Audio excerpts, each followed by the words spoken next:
Hey everybody, if you've been with us longer than just the last few months, then you might recognize this area as where the ducks used to be. Well, we have a situation. One of our pigs appears to be pregnant.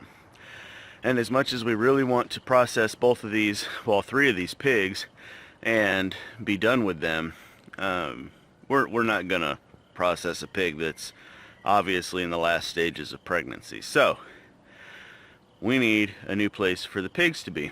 And we thought that since we already had this roof coming off of our shed here, that maybe this would be a good place where we can have a kind of a pre-built-in shelter. So what we're thinking about is going from this post just past these cinder blocks and a 16-foot cattle panel going that direction. I haven't measured it quite yet, but I think it's going to get us about to where that pole is. But in between is a problem. The old pond. Now the pond has dried up over the last few months because it's no longer being fed by that pipe coming out of the ground right there.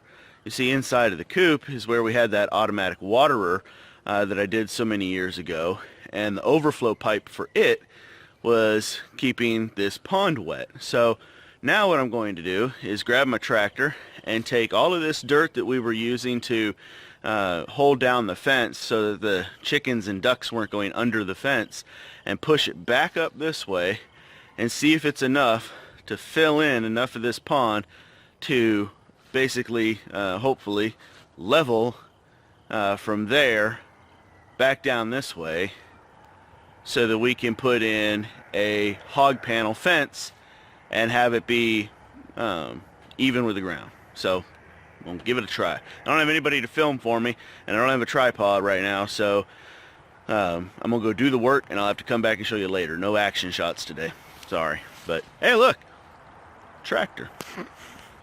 Well, I tell you, it gets bad when you build something and you can't even remember the right dimensions that you built it at. This duck pen was actually 20 feet wide.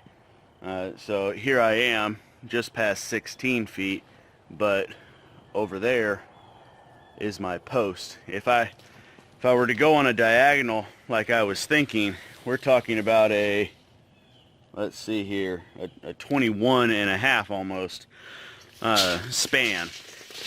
And I'm sure you know that the panels, they come in 16-foot sections. So we'll have to set a new corner post.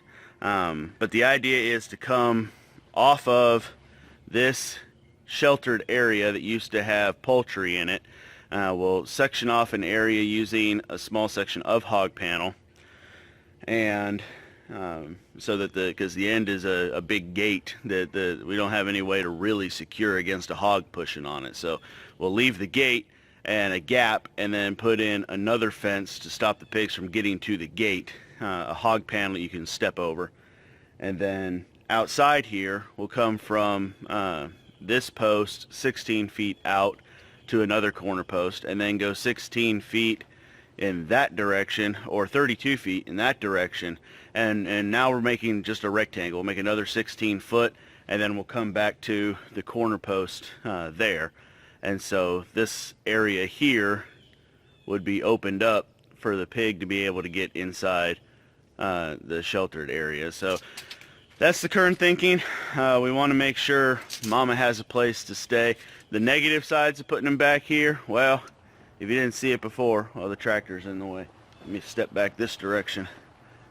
You can recognize the lemongrass. That is where the fish pond is, and the pigs have already destroyed it twice before.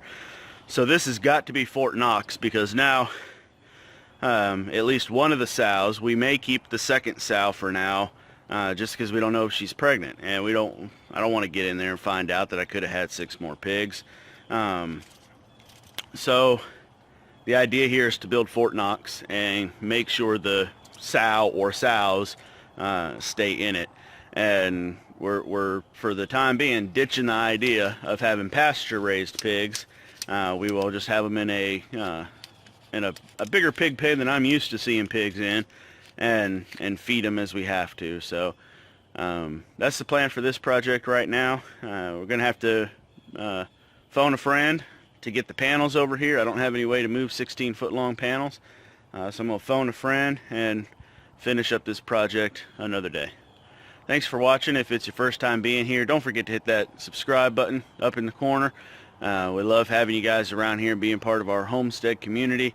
It really adds a lot to the experience to have people leave their comments and words of encouragement, their questions, and their suggestions on, hey Jared, did you think about maybe doing it this way? And finding out that there was a much smarter way to do it and we just weren't considering it before. So please join the channel, subscribe, and leave your comments below to be a part of that whole experience. Thank you all so much for watching. We'll see you next time.